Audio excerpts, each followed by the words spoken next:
সৌদিতে ড্রোন হামলা, বাহরাইনে শুরু আরব দেশগুলোর যৌথ মহড়া, কাতার আর কুয়েত চাইছে পাকিস্তানের সাথে সামরিক সম্পর্ক। তাহলে ভেতরে ভেতরে কি ঘটছে আরব উপসাগরের দেশগুলোতে? 2 দিন ধরে ইরানে হামলা বন্ধ রেখেছে মার্কিন বাহিনী, কিন্তু শান্ত পরিস্থিতির মাঝেও সৌদির রিয়াদ আর পূর্বাঞ্চলের তেল কূপগুলোকে লক্ষ্য করে ড্রোন মেরেছে ইরাকে থাকা ইরান সমর্থিত মিলিশিয়া গোষ্ঠী। যদিও সৌদি প্রতিরক্ষা ব্যবস্থা সেগুলো ভূপাতিত করেছে সফলভাবে। প্রায় একই সময়ে বাহরাইনে শুরু হয়েছে জিসিসিভুক্ত দেশগুলোর যৌথ সামরিক মহড়াও। দুটি ঘটনায় ইঙ্গিত দিচ্ছে গাজা যুদ্ধ, ইরান যুক্তরাষ্ট্র উত্তেজনা এবং উপসাগরীয় নিরাপত্তা সংকটের পরেও আরব অঞ্চল এখনো পুরোপুরি স্বস্তিতে ফিরে আসতে পারেনি। এই মহড়া শুধুমাত্র নিয়মিত সামরিক প্রশিক্ষণ নয়, বিশ্লেষকদের মতে এটি সদস্য দেশগুলোর মধ্যে সমন্বয়, আকাশ প্রতিরক্ষা, ড্রোন মোকাবেলা এবং গুরুত্বপূর্ণ জ্বালানি স্থাপনার নিরাপত্তা জোরদারের বার্তা। অর্থাৎ জিসিসি দেশগুলো সম্ভাব্য যে কোনো নিরাপত্তা ঝুঁকির জন্য প্রস্তুতি নিচ্ছে।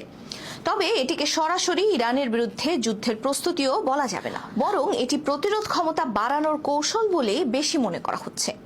এরই মধ্যে যুক্তরাষ্ট্র ও সৌদি আরবের মধ্যে বেসামরিক পারমাণবিক জ্বালানি সহযোগিতা চুক্তিও হয়েছে। পরে মার্কিন প্রেসিডেন্ট ডোনাল্ড ট্রাম্প প্রকাশ্যে বলেওছেন, এই চুক্তির পূর্ণ বাস্তবায়নের জন্য সৌদি আরবকে ইসরায়েলের সঙ্গে আব্রাহাম অ্যাকর্ডের আওতায় সম্পর্ক স্বাভাবিক করতে হবে। কিন্তু রিয়াদ এখনো আগের অবস্থানেই রয়েছে। স্বাধীন ফিলিস্তিন রাষ্ট্র প্রতিষ্ঠার বাস্তব অগ্রগতি ছাড়া তারা ইসরায়েলকে স্বীকৃতি দেবে না বলে সাফ জানিয়ে দিয়েছে। বিভিন্ন কূটনৈতিক সূত্রও বলছে, বর্তমানে সৌদি ইসরায়েল সম্পর্ক স্বাভাবিক করার আলোচনা অগ্রাধিকার তালিকাতেই নেই। ফলে যুক্তরাষ্ট্রের চাপ থাকা সত্ত্বেও সৌদি খুব দ্রুত অবস্থান বদলাবে এমন সম্ভাবনা এখনই স্পষ্ট নয়। কিন্তু এই চুক্তির ফলে একটি বিষয় স্পষ্ট, যে ইরান সৌদি অঞ্চলটিতে পরমাণু অস্ত্র বানানোর দৌড়ে একই পথে রয়েছে।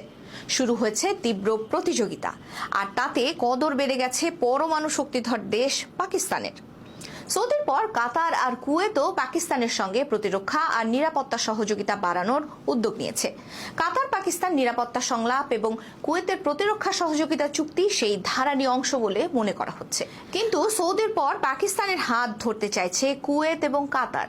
কিন্তু কেন? এর পেছনে রয়েছে বেশ কয়েকটি কারণ, এমনটাই মনে করছেন বিশ্লেষকেরা। প্রথমত, পাকিস্তানের বড় আর অভিজ্ঞ সামরিক বাহিনী দীর্ঘদিন ধরে উপসাগরীয় দেশগুলোর নিরাপত্তার অংশীদার। দ্বিতীয়ত, ড্রোন ক্ষেপণাস্ত্র ও সাইবার নিরাপত্তার মতো নতুন হুমকির কারণে জিসিসি দেশগুলো তাদের নিরাপত্তা অংশীদারদের বৈচিত্র্যময় করতে চাচ্ছে।